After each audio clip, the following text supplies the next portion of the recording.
شام میں بشر الاسد کی حکومت کے خاتمے کے بعد داعش اور القاعدہ کے جہادی گروہوں نے شیعہ مسلمانوں کی زندگی اجیرن بنا دی ہے۔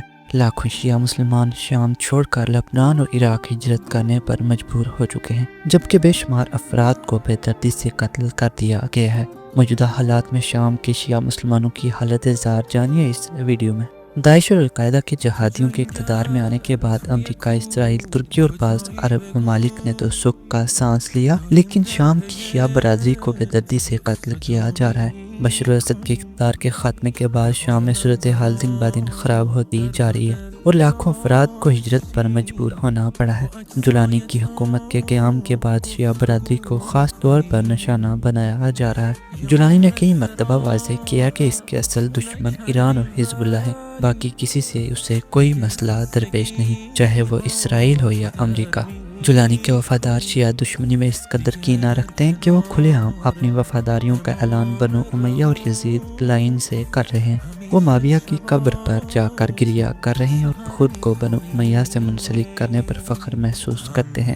وہ بنو امیہ سے تعلق پر نغمے بھی گا رہے ہیں۔ مجدہ شام کو آپ بنو امیہ کا شام بھی کہہ سکتے ہیں، اور اس طرح شام میں صدیوں بعد بنو امیہ کی ایک قسم کی حکمرانی قائم ہوئی ہے۔ شام کی آبادی کا 87% حصہ مسلمانوں پر مشتمل ہے، جن میں 70% سنی ہیں، جبکہ 15 سے 20% شیعہ مسلمان ہیں۔ ان شیعوں میں اکثریت علوی مسلک کی ہے، البتہ اسماعیلی اور اثنا عشری شیعہ بھی شام میں موجود ہیں۔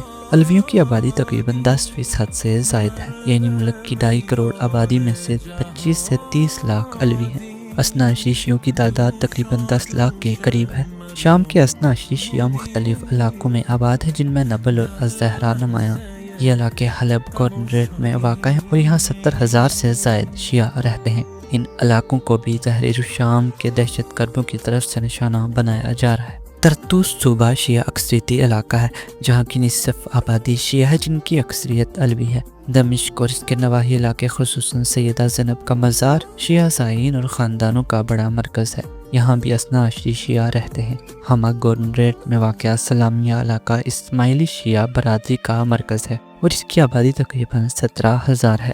برطانوی خبر رساں ایجنسی رائٹرز کے مطابق بشر الاسد کی حکومت کے خاتمے کے بعد 1 لاکھ سے زیادہ شیعہ مسلمان لبنان منتقل ہوئے ہیں، جہاں لبنانی شیعہ برادریوں نے ان کی مدد کی۔ شام کے شیعہ مہاجرین کی ایک بڑی تعداد نے عراق میں بھی پناہ لی، جہاں شیعہ اکثریتی آبادی اور جغرافیائی قربت کی وجہ سے انہیں محفوظ ٹھکانے ملے، خصوصاً نجف اور کربلا جیسے شہروں میں۔ جولانی کی حکومت کے قیام کے بعد شیعہ برادری پر مظالم کا سلسلہ تیز ہو گیا ہے۔ سوشل میڈیا پر جاری ویڈیوز میں ان مظالم کا اندازہ ہوتا ہے، جن میں شیعہ نوجوانوں کو گلے کاٹ کر قتل کیا جا رہا ہے، گولیوں سے بھونا جا رہا ہے، اجتماعی سزائیں دی جا رہی ہیں اور کھمبوں سے باندھ کر اذیت دی جا رہی ہے۔ یہ سب شام کے نئے دور کی عکاسی کرتا ہے، جہاں شیعہ برادری کو مزید سنگین حالات کا سامنا کرنا پڑ سکتا ہے۔